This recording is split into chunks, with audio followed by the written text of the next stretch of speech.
2차 세계대전 이후 항생제 페니실린이 상용화되면서 많은 이의 목숨을 구했습니다. 하지만 미국의 연구자들은 기니피그와 햄스터의 페니실린을 사용한 연구에서 기상천외한 현상을 목격합니다. 가스 궤저에 대한 처방으로 페니실린을 주자 엄청난 독성이 나타난 겁니다. 이런 항생제 독성은 이전까지 한 번도 본 적이 없는 현상이었습니다. 연구자들은 기니피그의 장에서 이 독성이 발현된 걸 확인했고 거기서 어떤 박테리아, 즉 세균이 작용했다고 추측했습니다. 이 박테리아는 지금까지도 많은 사람들을 죽음으로 몰아넣고 있습니다. 죽을 때까지 복통과 메스꺼움에 시달리며 설사를 반복해서 사람에게 비참함을 안겨주죠. 아직 완벽한 약도 치료법도 나오지 않았어요. 현대의학이 제안하는 이 박테리아의 최종적 치료법은 일반인들에게는 역겨움을 유발하는 그런 방식입니다. 하지만 최근 세계 의사들은 더 많은 이의 목숨을 구하기 위해서 이 치료법을 확대해야 한다고 한 목소리를 내고 있죠.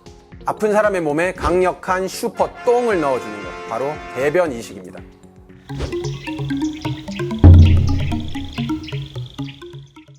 대변 이식, 듣기만 해도 생소하고 꺼려지시는 분도 있을 거라고 생각해요. 하지만 의학적으로 점점 사용이 확대되고 있으면서 효과도 매우 좋은 시술이죠. 그리고 대변 이식은 영어로나 한국어로나 이게 공식 명칭으로 쓰여요. 왜냐하면 대변에서 뭔가를 추출한다거나 정제한다거나 하는 게 아니라 정말 있는 그대로 건강한 똥을 아픈 사람에게 넣어주는 거기 때문이죠. 대변 이식은 다음과 같은 과정을 따르죠. 우선 건강한 똥을 모아서 생리식염수와 섞은 뒤 믹서 같은 걸로 갈아냅니다. 그 다음에 이거를 필터에 부어서 덩어리는 다 걸러내고 용액만을 모으죠. 이 대변액을 대장 내시경으로 환자에게 투여합니다. 경우에 따라서 위 내시경으로 넣는 경우도 있죠. 최근에는 캡슐에 담아서 삼키기도 하고 관장을 하기도 해요. 이 방법은 앞서 말씀드린 슈퍼박테리아를 치료하기 위한 최종 수단이죠. 왜 현대의학은 이렇게까지 해야만 했을까요? 이를 이해하기 위해서는 우리 몸의 메커니즘과 그 슈퍼박테리아의 특성을 알아야 됩니다. 우리 몸은 머리 끝에서 발끝까지 수많은 미생물이 깃들어 살고 있습니다. 코 위에도, 겨드랑이 아래에도, 창자 속에도 수천 가지 종류의 바이러스, 박테리아, 그리고 곰팡이가 우글대죠. 이 미생물 중 95%는 우리 대장에서 살고 있습니다. 우리 몸속 미생물의 생태계를 마이크로바이옴이라고 하죠. 전문가들은 건강한 마이크로바이옴을 유지하려면 최대한 다양한 종류의 채소와 김치, 콤부차, 사우어크라프트 같은 발효 음식을 먹어야 한다고 말합니다. 그러면 다양한 식물이 우거진 정글처럼 다양한 미생물이 번성해서 건강하고 싱싱한 장내 환경을 만들 수 있다고 하죠. 하지만 가공된 육류나 정제 탄수화물에 의존하는 서구적 식습관은 마이크로바이옴을 망가뜨릴 수 있습니다. 거기에 잦은 항생제 처방은 대장 속에서 살고 있는 건강한 미생물을 학살하는 효과를 낳기도 하죠.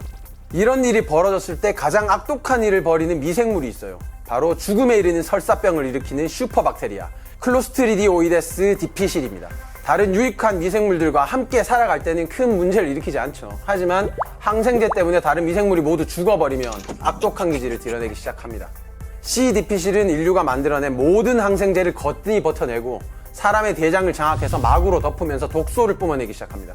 미국 질병통제예방센터가 항생제 내성 박테리아 중 가장 위험한 것 중 하나로 꼽은 게 바로 C. 디피실입니다. 알코올 내성도 있어서 에탄올 소독도 소용이 없죠. 아직 백신도 개발되지 않았습니다.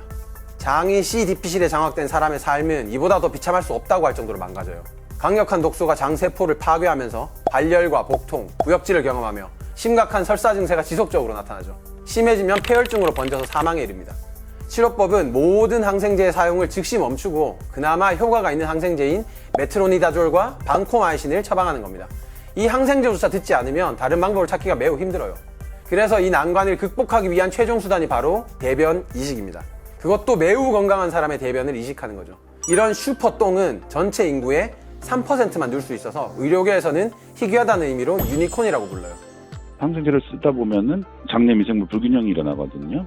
그러한 질환, 클로스트리디움 디피실 장염에서 대변 이식을 시도하니까 굉장히 효과가 좋아가지고 이제는 계속 재발하는 클로스트리디움 디피실 장염에서는 표준적인 치료로 자리를 잡았고요.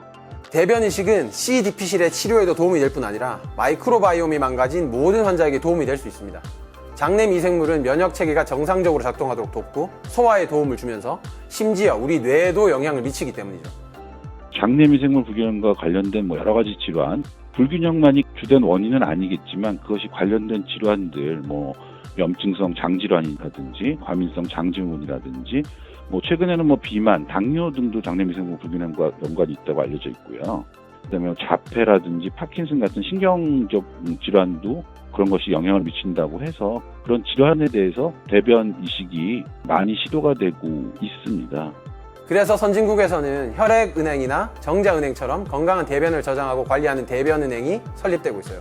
최근엔 하버드대 의사들이 모든 사람들이 건강할 때 자신의 대변을 저장해야 한다는 주장을 학술지에 게재해서 화제가 되기도 했죠. 수혈이 많은 사람의 목숨을 살리는 것처럼 대변도 곧 수많은 사람의 목숨을 살리게 될지도 모르겠습니다. 클로스트리디움 디피셜 장염이 심한 경우에는 생명의 위협을 초래하기도 하는데 기증자를 어떻게 선별을 해야 되고 관리를 해야 되느냐 했을 때 헌혈 관리하는 것보다도 더 어렵고 비용이 많이 들거든요.